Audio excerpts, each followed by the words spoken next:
Hello, the images you are about to see are disturbing and heartbreaking, but necessary in order to understand the ugly truth behind the puppy mill.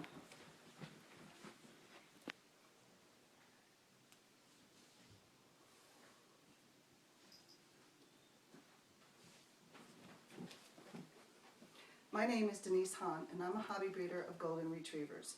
My animals are my family and are given the preventative medicine to lead a healthy and happy life.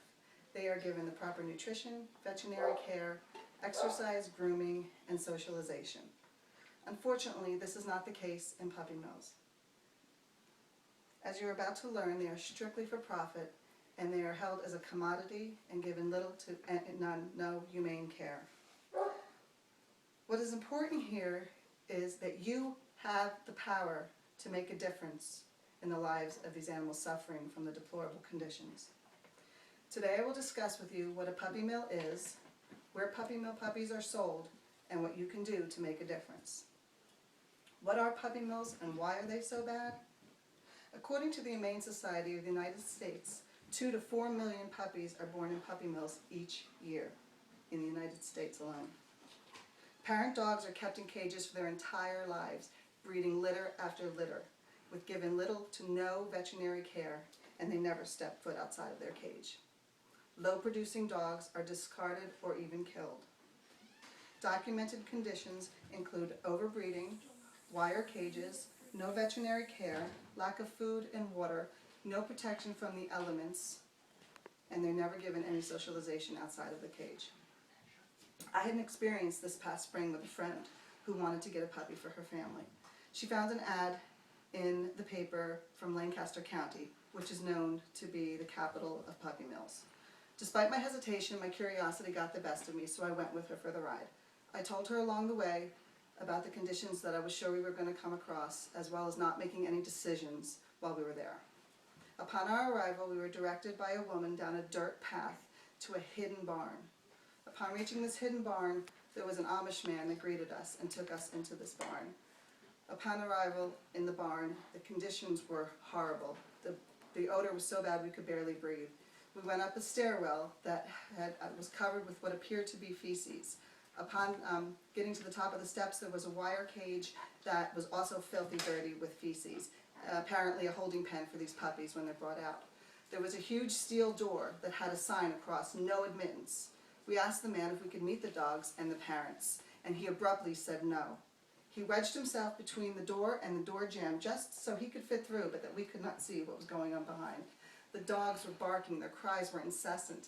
It was echoing off the cold barn walls, as if to say there was no padding, no carpeting, no nothing for comfort because the sound was so ear-shattering.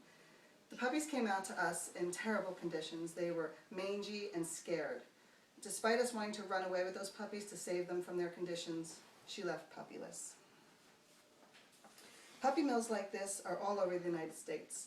In Wilson, North Carolina, the Sheriff's Office and the Humane Society found dogs that were closed in a barn, loaded with fleas, and the rescuers said the dogs' eyes had been burned from the ammonia in their urine. Puppy mill puppies are most commonly sold in pet stores and over the internet. They are transported hundreds of miles for these purposes. What can you do to stop puppy mills? A lot. Currently, 35 states have laws in place governing puppy mills that they are to follow to keep their animals in humane conditions. Other states are trying to add to this number, such as North Carolina. They are lobbying their lawmakers right now to oversee and be aware of conditions that dogs are found in, and they're hoping to pass this law in 2013. You can be an advocate by contacting your legislation to help pass laws that will save the lives of puppies in these types of situations. Spread the word to not buy puppies from pet stores. As hard as this is to resist, buying a puppy from a pet store only supports the puppy mill industry. You can volunteer at a spay or neuter clinic or a shelter. Inform your community by asking your library to hang up flyers so they can inform the public as well. Now that you know how you can make a difference, let's find out what those benefits are. Because by getting involved, there are many benefits. Raising awareness about puppy mill cruelty will place a lower demand for the pet stores. Reporter Jim Schottler from the Florida Times-Union newspaper wrote an article on puppy mills. In Jacksonville, Florida, there were some ordinances enacted. 18 months ago. It allows fines against breeders and pet stores that do not provide proper care for their puppies and animals. By putting more demands on puppy mills, if they are not shut down, they will at the very least be required to give the humane care for these animals. To review, I have informed you about what puppy mills are, where puppy mill puppies are sold, and what you can do to help save these animals. By putting more demands on the puppy mills, we can help stop their current situation. We can reach out to the community and local legislatures, or by volunteering at a shelter or clinic, you can make a difference.